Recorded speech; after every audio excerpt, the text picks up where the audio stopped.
And this hangout, it says it's live, and now there it is. Okay, ladies and gentlemen, boys and berries.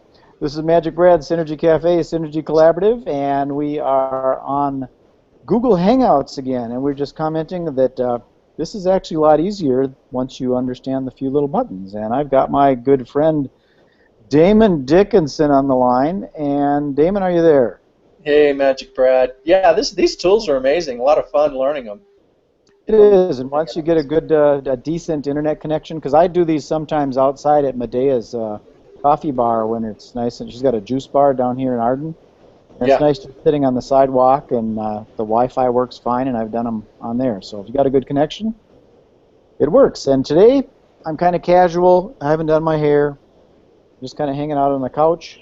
So that's one thing that I really appreciate about the mobile lifestyle, is to be able to do these things where you want, when you want. So our topic for today is on meditation, and I believe the question is, why?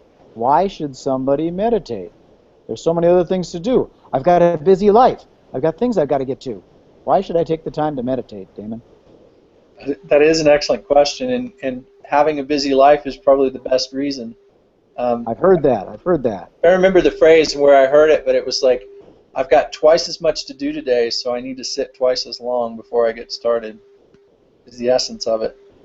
That was a statement by like the Dalai Lama or something like that, or somebody in meditation, right?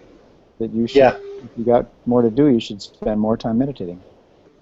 And that sort of stresses time. That's another topic that someday I want to get into. The concept of 24 hours is not existent. Yeah, I'm in the process of learning more about time and how it works. So we will talk on that. I've got Paul Sheely's new training that he put out on mastering time, but I'm just getting started with it. So we'll jump into that at some point.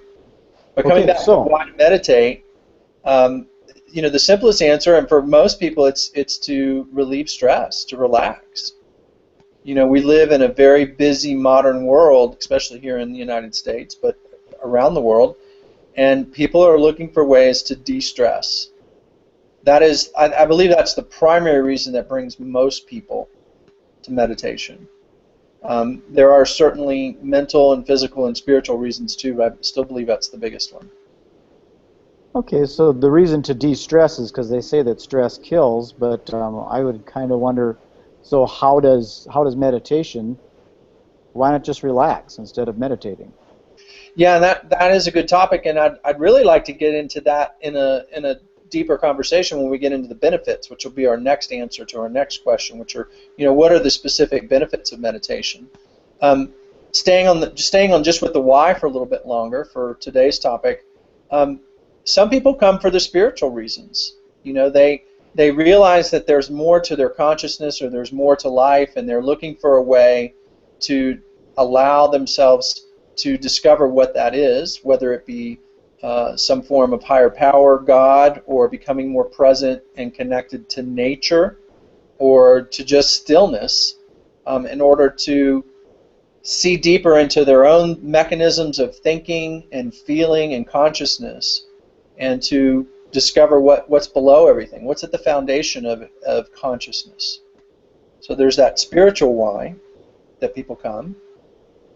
Yeah, and I think also that sort of blends in with that spiritual why is, I think if you're thinking about your business or thinking about what you've got to do during the day, it gets you out of your head, like we talked about at an earlier time, and gets you into more heart answers, and I think they're probably more reliable answers, even though some people would, you know, they may not think that talking to God or Spirit or universe is the way to run your life.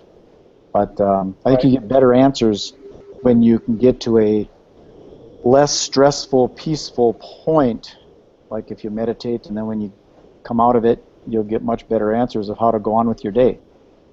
Yeah, for sure. I mean, I think our very first conversation we had, you were asking about, you know, coming out of the sleep time in the morning and either having a bad dream or just still feeling groggy and kind of dragging in what you came out of dream time with.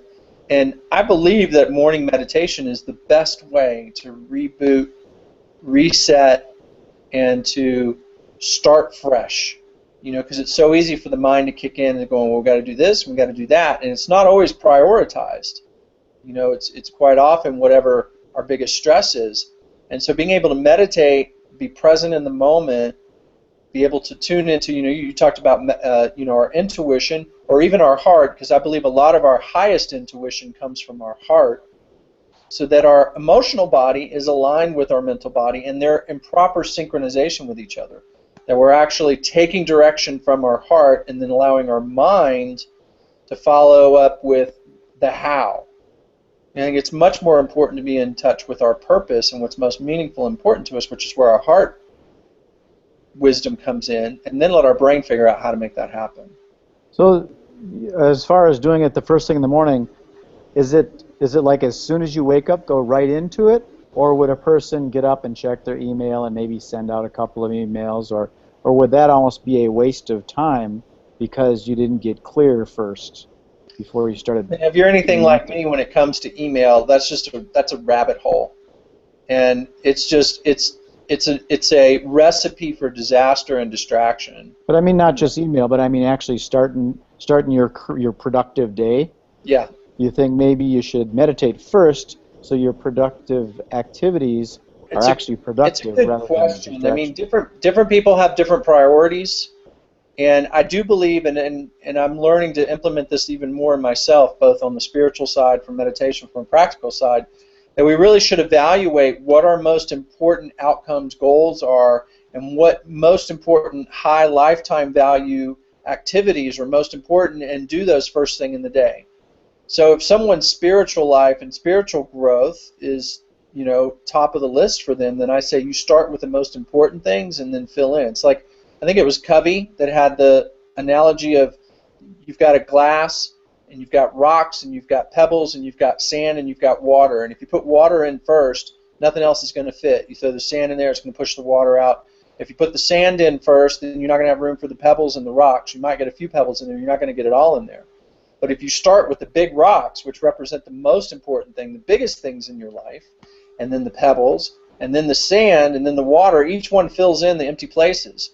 So it's really a person's priority. If its most important thing is business and they're ready to jump into it, or their health, they might actually exercise first. And that's not a bad thing. I think that could actually be very conducive to waking up a little bit, being more present before you sit down and meditate. Because if you're coming right out of sleep, you might just fall back asleep again. So having a way to wake up, some people might be really hungry, or blood sugar might be off, so having some breakfast, a little bit of tea or something. I wouldn't get all jacked up on Starbucks because you're not going to be very still. But, you know, at least have a bite to eat, and a little bit of tea could wake you up enough that you might actually get more out of your meditation. So it's really kind of experimenting and finding what routine works for you, but usually jumping right into work and either TV or the newspaper or radio, which is really someone else's agenda of information you're inputting into your mind, even email. The majority of it's not even personal or relevant. You know, it's coming from other places wanting you to do something else. It's usually not the best way to start our day. At least that's my experience and opinion at this point. So going back to the original question of why should you meditate, yeah, I suppose the radio and TV might stress you out. Yeah, we want to start clear and centered, you know, in a blissful place where, you know, our heart and the bigger picture is in place before we engage with the world. Okay, so where do we go from here?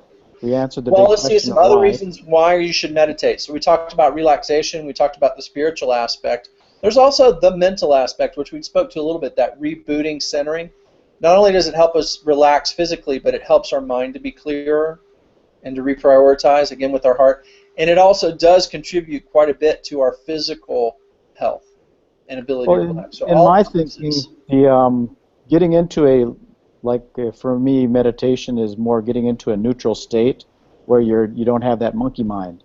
And when you've got that, when you're in that neutral place, I think you get decisions and answers from spirit or God or universe or whatever you talk. It's almost the difference between prayer and meditation.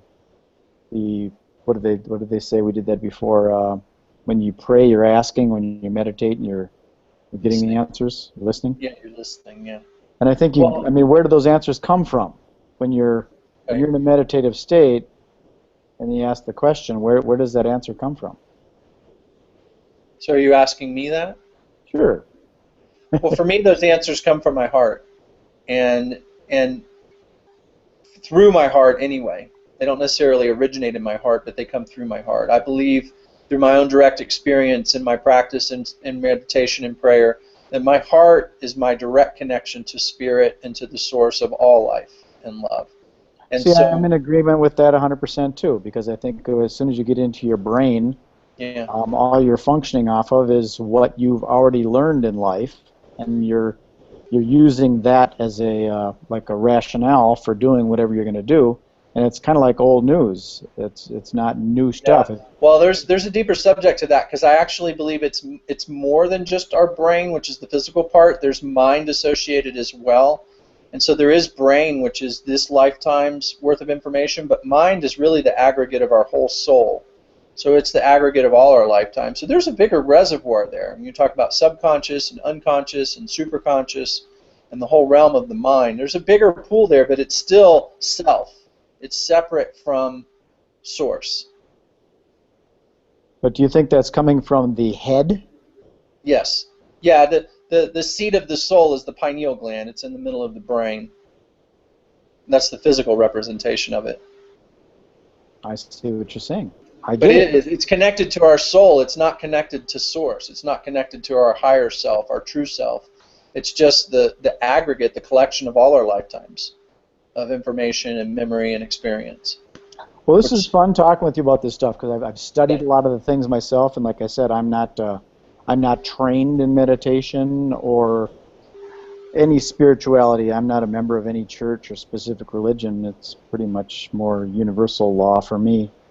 Yeah, you can really open up a deep subject, getting into the mind versus the heart, soul versus... Yeah, we're not ready for that yet, but I would like to get into some of that stuff, and later on, maybe there'll be some... The simplest answer is worth speaking to for a moment, and it's just, what I've learned is that it benefits us more to go direct to our heart, which is still where our innocent... sorry, my calendar popped up, and I lost you there for a minute. I'm going to come back to our hangout so I can see you. Where'd you go? Where'd you go? There you are. You're in a whole other window. Kind of disrupted me for a second. And so being directly connected to source and our pure self, our true self, our innocent self in a sense, is really what I believe to be true spiritual growth. Acting from the mind, even from the seat of the soul, is really just reinforcing our separation. It's strengthening the ego at the soul level, which I don't get at this point is productive for me from a spiritual standpoint. Yeah, that's some deep stuff we're getting into now. It's easy to reference. I mean, sometime we'll do an exercise as we get deeper into it where you can feel the difference between being in your head and meditating from your head and meditating from your heart. It's big. It's huge. Mm-hmm. But unfortunately, we're out of town. We're out of time for today. Yeah. So we'll get into the next stuff later, and down the road, like we've been talking, maybe we'll be doing some of these more as a structured series of webinars and also some live events. And you know, we've been talking about the Bali thing, and that's been really manifesting in my head and starting to feel it. Yeah, I'm starting to tune into it too. I'm getting a little excited about Bali. It's very interesting. It's kind of like when you buy a red Volkswagen, all of a sudden you see all sorts of red Volkswagens. Yeah. Now I'm seeing all sorts of Bali stuff, and there's other people doing mastermind type events over in Bali, and that's great. Yeah, well, I'm excited to meditate on that topic as well. Okay, well, I've got to run. I've got a phone call I'm overdue for, so I'm looking forward to continuing to do these frequently asked questions on meditation. Absolutely, we'll be tuning back in again. So thank you everybody for watching. Thank you, Damon, for your time. Blessings. And enjoy. Peace, love, and happiness. MagicBrad signing off. Peace, love, and happiness.